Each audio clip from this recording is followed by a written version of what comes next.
بھارت نے 6 اور 7 مئی کی درمیانی شب اپنی بزدلانہ تاریخ دہراتے ہوئے رات کی تاریکی میں پاکستان پر حملہ کیا۔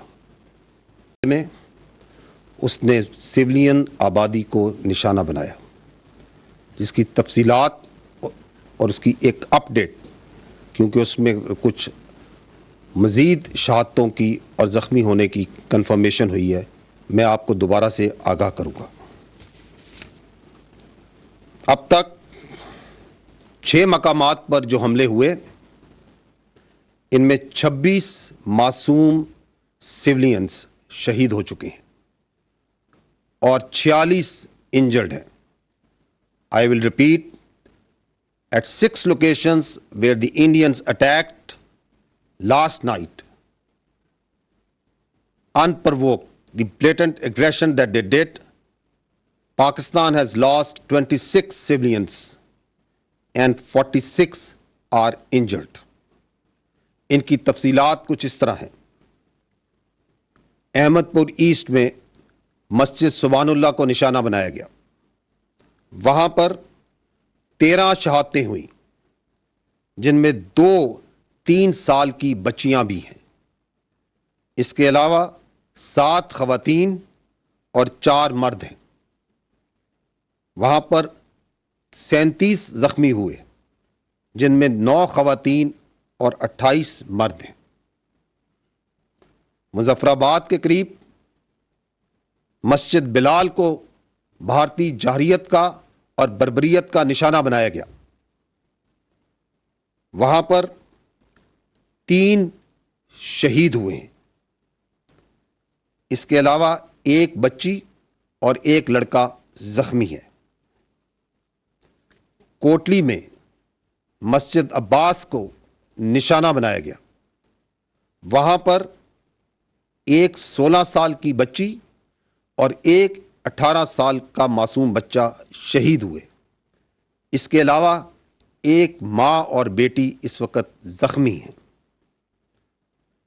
مرید کے میں مسجد ام القرا کو نشانہ بنایا گیا، وہاں پر 3 مرد شہید ہوئے اور 1 زخمی ہے۔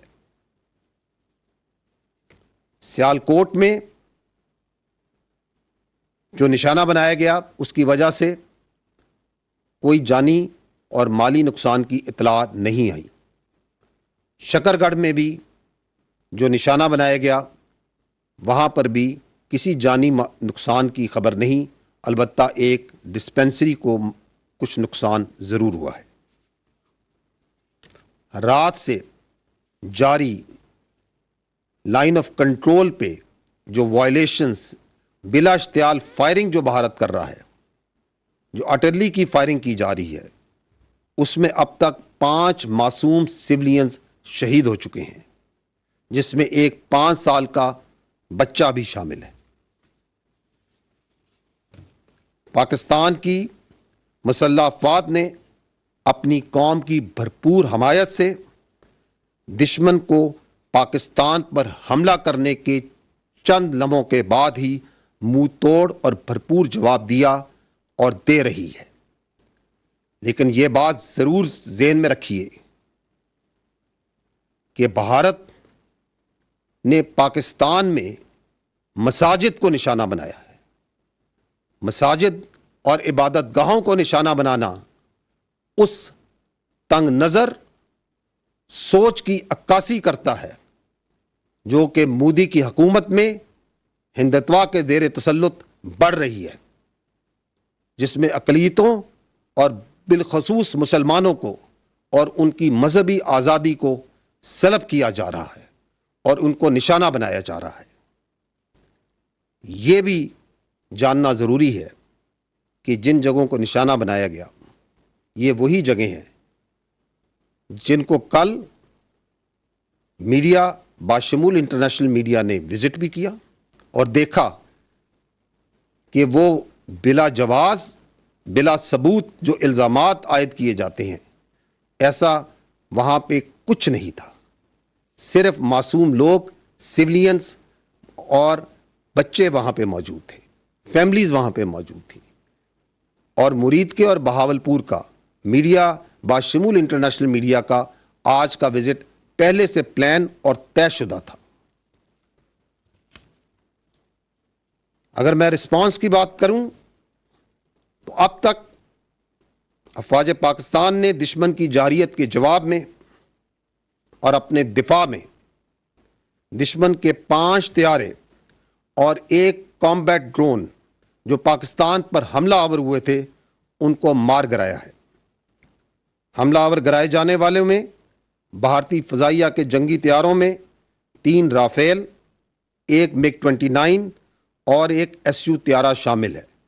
اس کے علاوہ 1 ہیرون کامبیٹ ڈرون بھی اس میں شامل ہے۔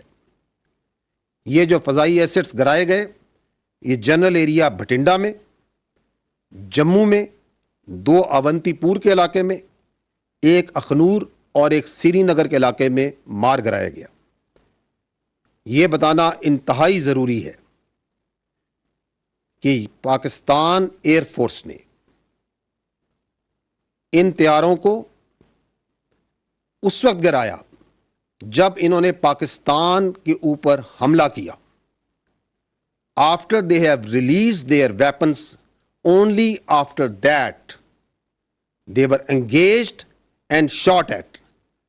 Once they have taken on the unprovoked, uncalled for aggression against the state, the territorial integrity and the innocent people of Pakistan by firing at them through standoff weapons, only after that Pakistan Air Force and these armed forces engaged them and took them down.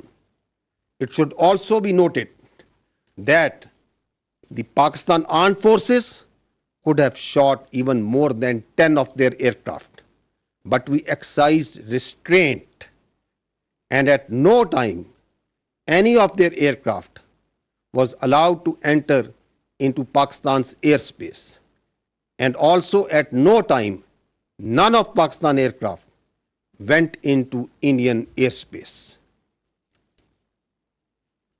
یہ بھی جاننا ضروری ہے کہ الحمدللہ پاکستان فضائیہ کے تمام طیارے، تمام ایسٹس مکمل طور پر محفوظ ہیں۔